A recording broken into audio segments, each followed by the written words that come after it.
Hello everyone, তোমরা কেমন আছো? আশা করছি তোমরা সবাই ভালো আছো। আমি বেশ ভালো আছি। তো এখন বাজে রাত্রি 7:30 সামথিং। তো বেশ সন্ধ্যে সন্ধ্যের সময়ই ব্লগটা, শুধু সন্ধ্যে না, রাত্রি করে হয়ে গেলো। আমাদের গ্রামের দিকে না, রাত্রি মানুষ, এখানকার মানুষ রাত্রি 7টা 8টা 7:30 8টা 9টার মধ্যে ঘুমিয়ে পড়ে। তো যাই হোক, তো আমাদের বাড়িতে আমরা দেরি করে বেশ 12টা 12টা 12টা সামথিং করেই ঘুমাই। তো বললামই তোমাদের এখন বাজে 7:30টার মতো। আমি কালকের ব্লগে তোমরা দেখেছো যে আমি আমার বাড়ি থেকে আসলাম, বড় বাড়ি থেকে। তো কে আসতে বলেছিল, তো আমার বর বললো যে বাড়ি গিয়ে চিকেন বানাবো, চিকেন বানিয়ে আমার হাতে চিকেন। আমার বর বলতে গেলে চিকেন খাই না, বাট আমি বানালে বেশ ভালোই খাই। তো ওটাই তোমাদের সঙ্গে শেয়ার করবো। আমরা আসার সময় চিকেন নিয়ে এসেছি, আমার বর আমাকে দিয়ে চলে গেল। ও আর হচ্ছে, আমার মাথায় গামছা থেকে তোমরা বুঝতে পারছো কী হয়েছে। আমাদের এখানটা না প্রচুর গরম। আমি স্নান করলাম, সবে স্নান টান করে ঘরে এসে ঘর নোংরা, তো ঘর পরিষ্কার। আমি ভীষণ খিটখিটে মানুষ। তো আমার কাছে চারিদিক ছোটো করতে থাকে। বাড়িতে যা থাক, যেটুকুই থাক, ফার্নিচার থাক না থাক, আমার কথা হচ্ছে আমার বাড়ি নিট অ্যান্ড ক্লিন চাই।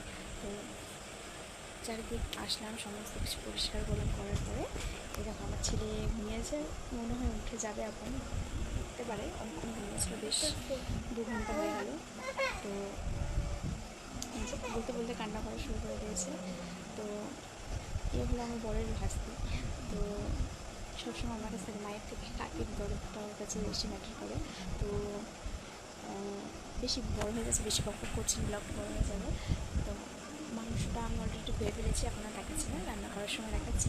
তো তোমাদের আমি আমার রান্নার প্রসেসিং দেখাবো, কেমন লাগলো কমেন্টে জানিও।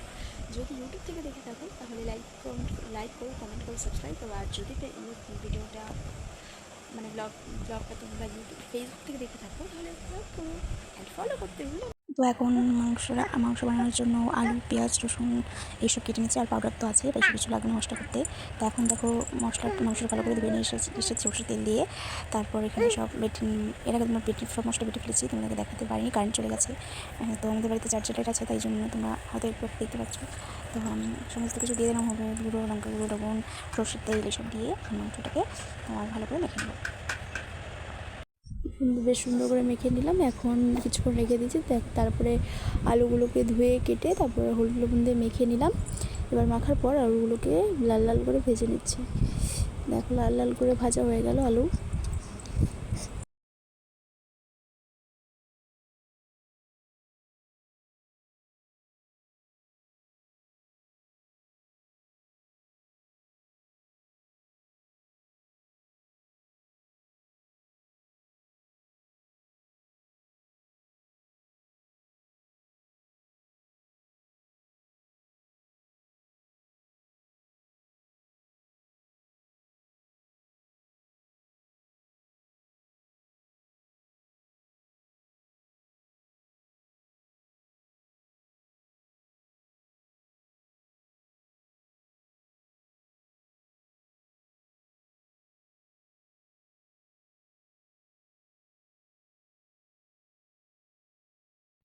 তো এভরিওয়ান দেখো, মাংস কষাতে কষাতে আমার ছেলে এখানে উঠে পড়েছে। এখানে আবার বাইরে বলতে বলতে ঝড় বৃষ্টিও শুরু হয়ে গেল। আমার বর এখন আসেনি, ভীষণ টেনশন হচ্ছে।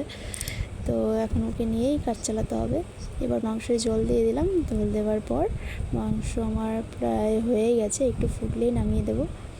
তা আমি না চিকেনে ধনেপাতা দিয়ে খেয়ে, তোমরা কে কে খাও আমাকে কমেন্ট করে জানিও। আর ভিডিওটি এখানেই স্কিপ করছো, ভালো লাগলে লাইক কমেন্ট শেয়ার করো।